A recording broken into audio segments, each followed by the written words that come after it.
Assalamualaikum warahmatullahi wabarakatuh.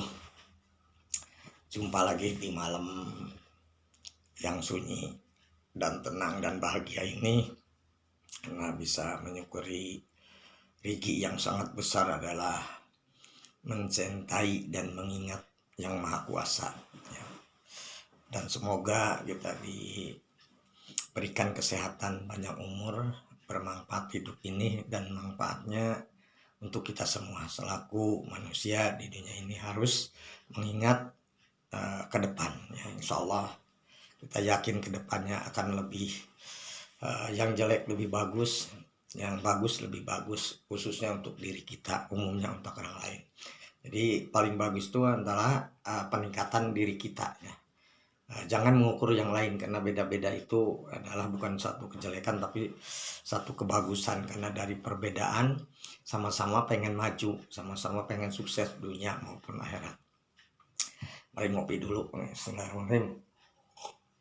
Nah, ini rezeki karena kita nikmat, tidak ada yang namanya satu kejenuhan, apalagi satu kebingungan, malahan dibarengi dengan senang.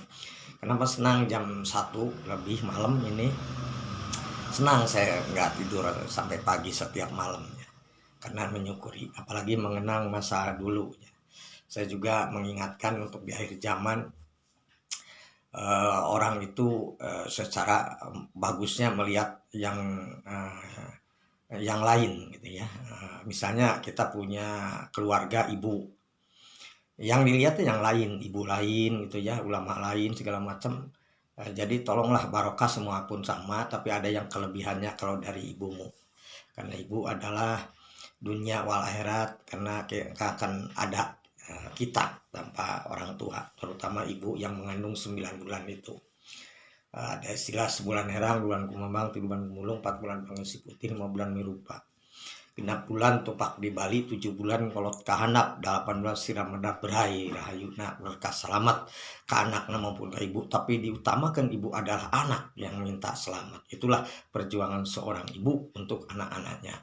Mari kita kembalikan lagi dari anak ke orang tua. Jangan kita banyak terlalu menghargai orang lain. Ibumu tidak ada salam pulak balik gitu ya pada orang yang pintar, apalagi yang dinamakan yang pintarnya nggak ngontrol dulu. Misalnya pintar dina punya nama, pintar pangkatnya maupun agamanya. Nah, itu harus mengingatkan ibumu sudah nggak dibulak balik tangannya, belum, jangan dulu ke saya. Jadi itu kita akan menjadi sama dengan pengen pujian ya. Yang punya puji itu hanya Tuhan, bukan kita. Ayo kita sama saling mengingatkan ibumu ya. Jadi tetap ke ibu, karena saya rasakan dari dulu sampai saat ini, biarpun udah ditinggal ibu, karena dulu waktu sakitnya aja lamanya 2 tahun, saya alhamdulillah, bukan saya takabur sombong, belum kebayar ya, sampai ibu ke rumah sini minta digendong ke rumahnya, balik lagi. Udah gitu kata dokter harus ini ambil buang air besarnya, terus dimasukin ke botol, saya masukin. Belum lagi kalau dia ada panas-panas perut, yang diusapin, terus disimbutin, dimandi, disangin, digendong, itu saya ngalamin ya. Alhamdulillah, itu barokah yang nyata ini saya. Makanya sampai di mana sampai saya hidup, misalnya nggak ada yang bukti, coba buktikan Anda. Kalau mau kamu mulia dunia wal akhirat, merasa tenang hidupnya, hargai ibumu sebelum yang lain. Saya bukan melarang ke orang lain, ibu dulu.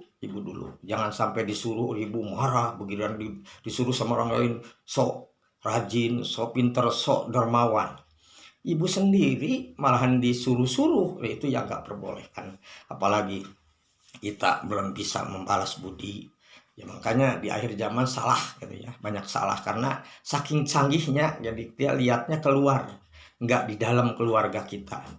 Kalau dilihat dari keluarga kita, pertama ibu kita hargain, terus kedua istri kita, anak kita, terus kita gimana caranya kasih sayang, terus gimana kita senang untuk semangat membantu ya, membantu ibu, membantu keluarga, membantu orang lain, saudara. Kita akan diberikan rezeki yang besar. Bahkan ada suatu kelebihan manusia banyak mengorbankan akan diganti oleh Tuhan, mengorbankan uang, moral namanya, mengorbankan tenaga, pikiran, memikirkan sayang kepada keluarga khususnya ibu kita.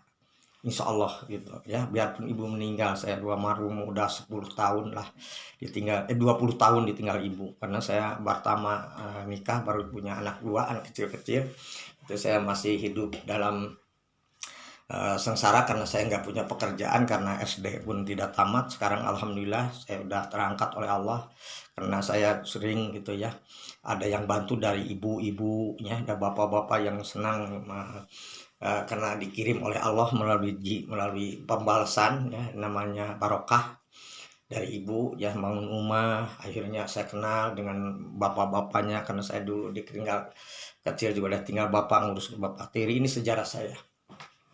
Akhirnya saya membangun rumah, banyak tamu, nggak tahu di mana ilmunya. Saya juga mengingat kalau ada bahasa yang bilang laduni, ada yang bisa karena saya punya kesaktian, katanya sakti itu senang menolong orang kesurupan waktu orang sakit dulunya pertamanya. Akhirnya suka banyak ngomong, saya bukti untuk masa depan, saya ceritakan untuk kejenuhan dan menyukuri, saya ceritakan sebenarnya hidup itu tenang dengan batin ya, sebelum lahir batin dulu kita urus, jujurlah, mengingat hati kita harus kemana, yang menyambungkan yang benar. Itu saya alami. Lah dirilah radio Magic, mengenal dengan keluarga waktu zaman dulu Pak Gempar Soekarno, terus dengan yang lain-lainnya. Akhirnya saya banyak lah ya, dibantulah ke Allah oleh manusia ya, mengurusin surat-surat, membuat kegiatan radio itu udah 30 tahun ya.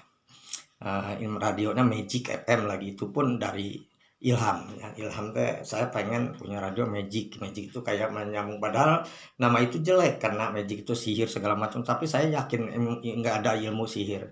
Ilmu itu semuanya menolong, gimana kita yang memakai. Berat kita ini golok ini kejam karena bisa membunuh, tapi kalau goloknya dipakai bermanfaat ya, untuk menolong orang, untuk membantu pekerjaan, untuk membuat menyembelih kambing, kurban, itu insya Allah. Jadi nggak ada ilmu yang jelek. Yang jelek itu yang makainya. Makanya kita jangan salah malahkan, karena Allah menciptakan benda, menciptakan segala hewan, segala isinya di dunia ini, hanya yang mulia hanya manusia. Yang sakti adalah setan, tapi kalah oleh kemuliaan manusia.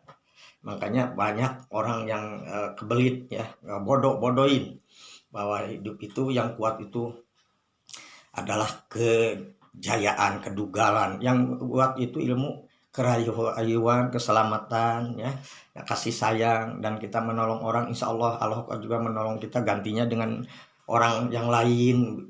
Misalnya kita bantu si B keluar yang C, itu yakin ya. Saya sendiri benghar borang ya, dulu saya pelit ya, miskin, karena merasa hitungan udah gitu.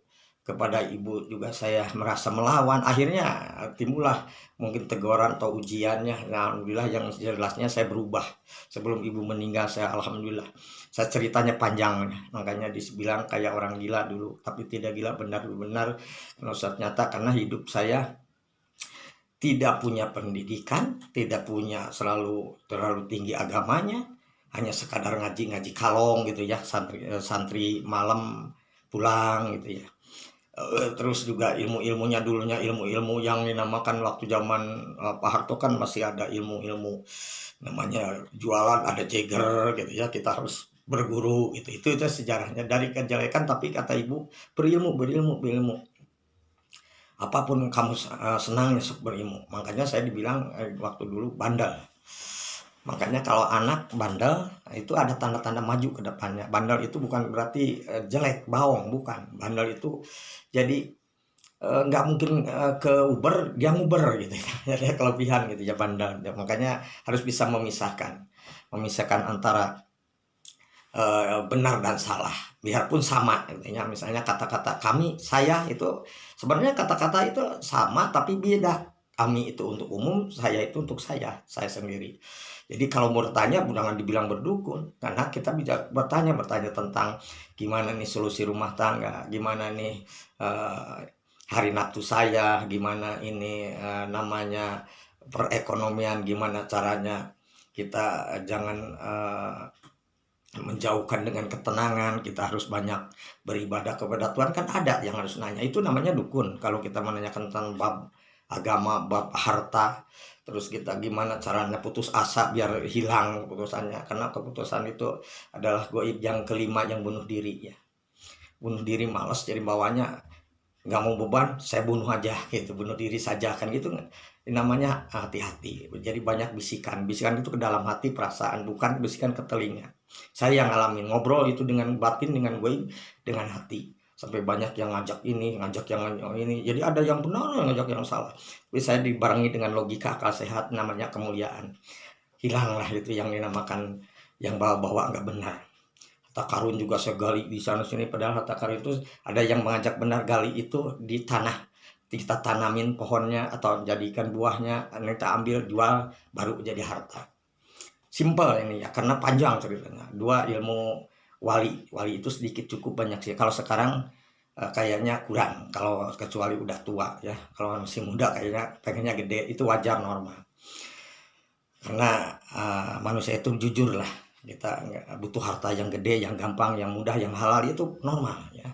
Jangan yang kecil tapi kita nggak cukup terus ngomong, kok nggak cukup.